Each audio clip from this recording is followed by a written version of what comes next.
हमारे साथ हैं नए वकील बने हुए रमेश भंगी जी। तो आपने सुना है वकालत शुरू कर दी सर? हाँ, मैंने अभी दिसंबर में एनरोलमेंट मेरा हुआ है और वकील के रूप में मेरा नाम दिल्ली बार काउंसिल में दर्ज हो गया है। तो बार काउंसिल में अब आपका नाम दर्ज हो गया है। आपने वकालत कब पास की सर? उसको बोलते हैं एलएलबी मैंने 2008 में किया था और 2010 में एलएलएम भी कर लिया था। उस समय तो आप नौकरी में रहे होंगे या फिर नौकरी के बाद आपने की है? नहीं, मैंने नौकरी में, वो इवनिंग कोर्स था असल में जी, तो इसलिए मैं कर पाया। और उससे पहले आप जब आप वकालत कर रहे थे, एलएलबी एलएलएम कर रहे थे, तब तो आप अधिकारी थे। हाँ, तो नौकरी में नौकरी करने में कोई बाधा नहीं आ रहा था ना। वक्त कैसे निकाल पा रहे थे पढ़ाई के लिए, क्योंकि वकालत की एक बड़ी पढ़ाई होती है। वो इवनिंग कोर्स था, इसलिए उसमें जो है टाइम निकाल लेते थे। नौकरी के बाद सीधे क्लास में जाना होता था। ओके। तो आप अपने नाम के पीछे की दास्तां कई बार बता चुके हैं, जो हमारे नए दर्शक जुड़े हैं उनको आप बता दीजिए। आपने जो रमेश भंगी नाम रखा है तो क्यों रखना पड़ा, और जो है किन परिस्थितियों में आपने ये नाम चुना कि नहीं, मुझे इस नाम से ही जो है दुनिया जानेगी? मेरा ऑफिशियल नेम जो है, जो कागजों में जो नाम है, मेरा रमेश चंद गहलोत है।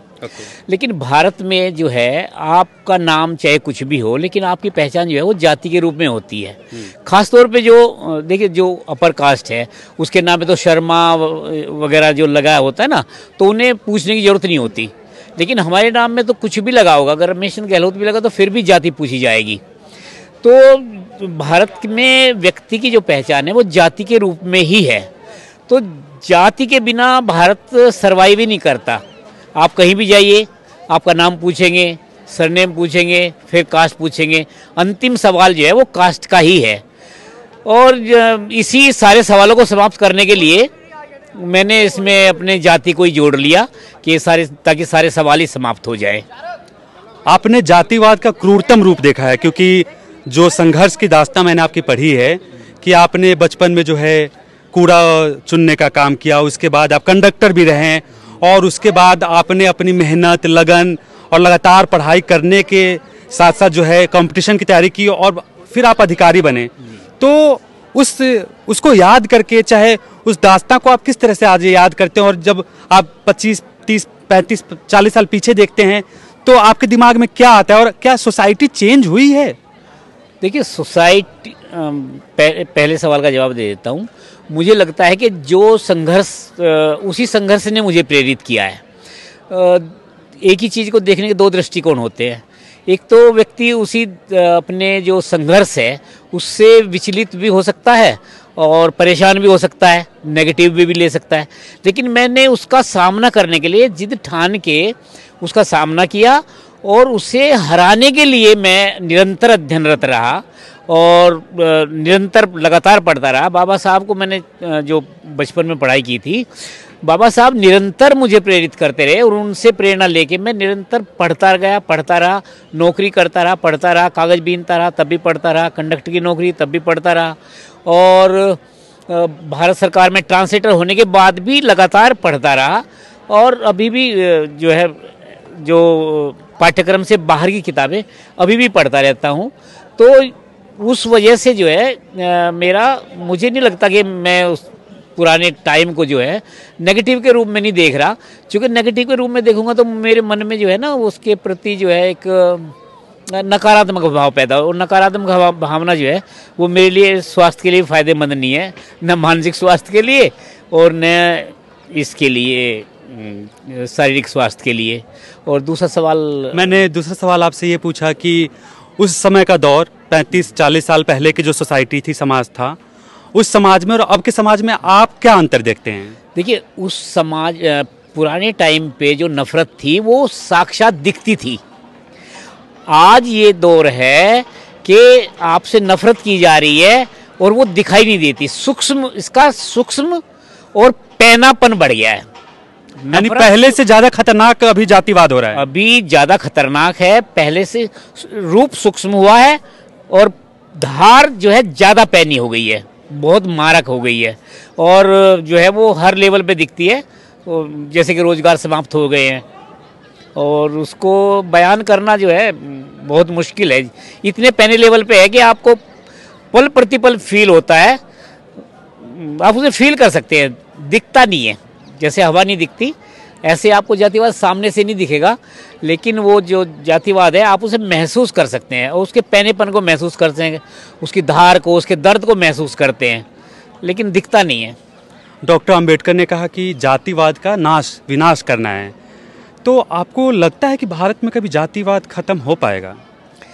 देखिए मेरा जातिवाद समाप्त कैसे होगा, ये असल में ना जातिवाद जो है वो एथीरियल है, वो सूक्ष्म रूप में है, वो मानसिक रोग है।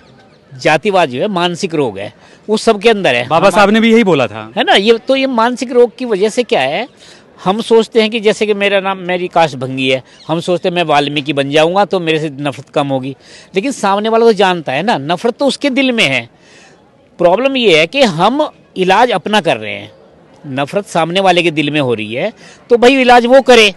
तो मानसिक रोगी तो जो मानसिक रोगी है, इलाज तो उसका किया जाना चाहिए, हम दवा क्यों खाएं। इसलिए जो है हमारे जो नाम परिवर्तन कर लेते हैं, गोत्र परिवर्तन कर लें, अच्छे कपड़े पहन ले, जैसे मैंने अच्छे कपड़े पहने हुए हैं, तो इससे कोई फर्क थोड़ी पड़ने वाला है। हम गंदे काम थोड़े करते हैं, मैं सूअर नहीं चरा रहा, मैं टट्टी नहीं उठा रहा, लेकिन नफरत तो फिर भी उतनी है। तो इसका मतलब सीधी सी बात है कि आपके रहन सहन से, आपके वातावरण से आपकी जाति नष्ट नहीं हो रही है, तो फिर मैं उसे नष्ट करने के प्रयास क्यों करूं, क्यों फ्यूटाइल एक्सरसाइज क्यों करूं मैं।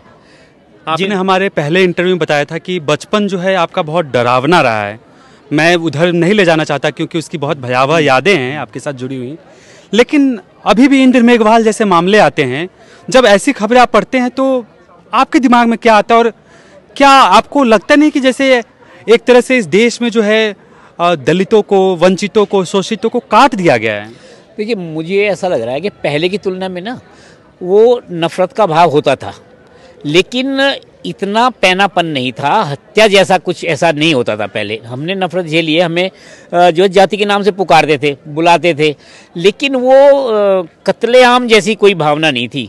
ये जो है पिछले 10-15 सालों में जो है इतना ज़्यादा हो गया है कि हत्या तक की बात हो जाती। पहले हत्या नहीं की जाती, पहले तो हल्की मारपीट हो गई या जाति के नाम से बुला लिया, गाली दे दी, लेकिन जान लेने तक का तो मामला नहीं था। लेकिन आजकल जो है मुझे लग रहा है कि जो वर्तमान जो दौर चल रहा है, राजनीति कह लो या सत्ता कह लो या कई तरह से इस तरह की बात, सोच जो वातावरण में व्याप्त हो गई है, इसकी वजह से बहुत घना हो गया है ये जातिवाद जो है, और उसमें जो है जान लेने तक के जो है वो गुरेज नहीं कर रहा है आजकल। भारतीय समाज जाति को क्यों छुपाना चाहता है? जैसे कि अगर आप देखेंगे तो विदेश में जो जाते हैं तो वहाँ पे जाति की बात वो नहीं करेंगे, वहाँ कहते हैं कि हम एशियन हैं, एशिया से आए, हम लोग ब्लैक लोग हैं, क्योंकि भारत के लोग जो है बाहर में जो उनको ब्लैक लोगों के उसमें श्रेणी में रखा जाता है, तो वहाँ पे उसका वो लाभ लेते हैं कि हमें जो है रिजर्वेशन का फ़ायदा दो, लेकिन यहाँ पे वो रिजर्वेशन का विरोध करते हैं। तो इसको आप कैसे देखते हैं? देखिए जो फ़ायदा लेने वाला है वो तो फ़ायदा लेना ही चाहेगा भाई, प्लस तो हर कोई चाहता है ना, छोड़ना कोई नहीं चाहता। तो वहाँ उन्हें फ़ायदा मिल रहा है तो वहाँ लेना चाहेंगे, वहाँ वो वंचित होकर फ़ायदा लेना चाहते हैं। यहाँ ये समृद्धि के, यहाँ ये खुद फायदे में है, तो ये फ़ायदा छोड़ना नहीं चाहते, हमारे लिए नहीं छोड़ना चाहते, हमें ये जो है नुकसान पहुँचाना चाहते हैं, हमें लाभ नहीं देना चाहते। इस पे तो बहुत सारी बात हुई। मैं ये जानना चाहूंगा कि पहला मुकदमा आप कब लड़ने जा रहे हैं, और कोई मुकदमा अभी आपके पास आया है कि नहीं आया? नहीं, अभी तो शुरुआत है, अभी ऐसी कुछ नहीं है। मैं किसी अपने सीनियर के साथ अभी मैं अपने दर्शकों को बता दूं कि अगर आपके पास कोई बड़ी समस्या है, कोर्ट कचहरी का मामला है, तो रमेश भंगी सर से जो है आप जो है संपर्क कर सकते हैं हमारे थ्रू। हमारा जो नंबर है उस पर आप मैसेज करें, हम आपकी शिकायत चाहे जो भी समस्या हम इन तक पहुंचाएंगे, फिर ये डिसाइड करेंगे कि आपका केस लड़ना है कि नहीं लड़ना। हाँ, नहीं, मुझे बहुत खुशी होगी, क्योंकि असल में समाज सेवा का वकालत भी एक अच्छा माध्यम है। क्योंकि ज़्यादातर जो है हमारे लोग पुलिस इन झंझटों में पड़े रहते हैं, और बल्कि जानबूझ के डाला जाता है। बाबा साहब के पास 32 डिग्रियां थी, रमेश भंगी जी के पास कितनी डिग्रियां हैं? देखिए वो मेरे पास डिग्रियां, देखो डिग्री बोलते हैं अभी जो है, हाँ, अभी जो है आपने इंटर के बाद हाँ, बार काउंसिल का जो है सदस्यता ली है, तो कई सारे जो है आपके नाम के साथ जो है कई सारी डिग्रियां जुड़ती जा रही हैं। नहीं देखिए मेरी एमए हिंदी है, एमए सोशियोलॉजी है, एमए एजुकेशन है, एमए डिस्टेंस एजुकेशन है और एलएलएम है। 5 तो एमए ही हो गई है। हाँ। 2 पोस्ट एमए है, 7 ट्रांसलेशन में और लिंग्विस्टिक्स में। हाँ। बाकी पीजी है, कोर्सेज हैं, तो 29 मतलब सर्टिफिकेट टोटल बनते हैं मेरे। 29 सर्टिफिकेट जो है रमेश भंगी जी ने ले ली है। और कुल मिलाकर के आज के दौर में जो भी वंचित समाज, शोषित समाज से जो युवा हैं, महिलाएं हैं, उन्हें जरूर सीखना चाहिए कि कभी भी जो है पढ़ाई का साथ नहीं छोड़ना है। पढ़ाई का साथ सुना है कि आप बिल्कुल किताबों के साथ चिपके रहते हैं, आपको किताबों से प्रेम हो गया एक तरह से कहा जाए तो। हाँ देखिए, किताबों से मैंने जैसे कल ही एक किताब खत्म की है, कल मतलब वो मैंने 4 दिन में खत्म कर दी। वो ब्लड आइलैंड है। वो किताब अभी मैंने ख़त्म की है। वो मारी झापी में, बंगाल में दलितों के उत्पीड़न, वो कत्लेआम के ऊपर थी। वो मैंने 4 दिन में ख़त्म कर दी। अभी 2023 में मैंने 2 किताबें मेरी ख़त्म हुई है, अभी तीसरी शुरू हुई है। और किताबें, देखिए किताबें तो बाबा साहब से प्रेरणा लेके मैंने जो है ना, मैंने किताबें इसलिए पढ़ता था क्योंकि बाबा साहब इतनी परेशानियों में पड़े हैं। तो मेरा उद्देश्य सिर्फ ये नहीं था नौकरी लेना, मेरा उद्देश्य, नौकरी जो मुझे मिली वो बाय प्रोडक्ट है। मैंने कंपटीशन के लिए, नौकरी के लिए किताबें कभी पढ़ी नहीं। मैं तो सिर्फ इसलिए पढ़ा था कि बाबा साहब इतना पढ़े थे, तो मैं भी उनके नक्शे कदम पे चलते हुए इतना ज़्यादा पढ़ूं कि भाई मैं भी काफ़ी संख्या में, इतना मेरी भी डिग्रियां वगैरह हो जाए। हाल ही में ये मेरा उद्देश्य है। हाल ही में हमने पोस्ट पढ़ा था कि आपने अपनी जीवन संगिनी को भी जो है डिग्री दिलवाई है, तो कौन सी डिग्री दिलवाई और किस तरह से उनको आपने पढ़ने में जो है साथ दिया है? और लोगों का सवाल ये भी था, मैं आपको बीच में रोक रहा हूँ, लोगों का सवाल ये भी था कि आपने लेट से उनको क्यों पढ़ाना शुरू करवाया? देखिए असल में जैसे मैंने बताया, लेट में पढ़ाने का तो यही था कि उनका घर में काम देखना होता था। उदाहरण के तौर में मैं बताऊँ, जैसे मैं बस कंडक्टर था, सुबह 4 बजे उठ के त्रिलोकपुरी से जाना, कालका डिपो में जाना, फिर 2-2:30 बजे वापस आना, फिर तैयार होके फिर 4 बजे जाना अपने इंस्टीट्यूट में जाना, पढ़ाई करना, शाम को लाइब्रेरीज में जाना, अमेरिकन सेंटर, रशियन सेंटर, साहित्य अकादमी लाइब्रेरी, ये लाइब्रेरीज में जाना। तो मेरे पास जो है इतना टाइम नहीं होता था, क्योंकि मैं, देखिए पहले तो मुझे अपने आप को स्थापित करना था, इसलिए उनका काम जो था वो घर देखना था, मेरा काम इधर था। तो अगर मैं देखिए मैं उन्हें तो तब पढ़ाता ना, अगर मैं समृद्ध पहले खुद हो जाऊं तभी तो उन्हें पढ़ाऊंगा।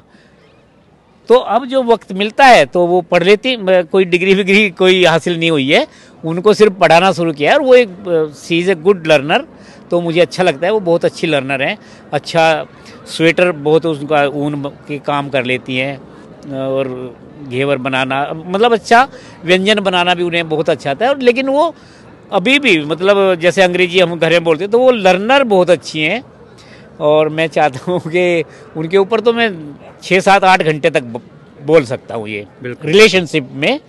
तो ये बहुत अच्छी मेरी पार्टनर ने साथ दिया। और मैं एक एग्जांपल देना चाहूँगा यहाँ पे, कि जब मैं एक कोर्स कर रहा था, लेबर ऑफिसर का एक कोर्स है, labour personal management and industrial relations, उस समय मेरी वाइफ ने इतना साथ दिया कि उन्होंने अपने कुछ जेवर था, थोड़ा छोटा मोटा ही होता है, 1500, 400, 500 में हमने गिरवी रख के और उसकी फीस भरनी पड़ी मुझे। तो I am proud of my partner. ये हमारे साथ आज रमेश भंगी सर थे। इनका कभी एक लंबा विस्तार इंटरव्यू करेंगे, इनके घर पर जाकर इनको पूरा शूट करके इनका पूरा दिनचर्या हम आपको दिखाएंगे। और आप देख रहे थे द मूक नायक राजा के साथ। नमस्कार।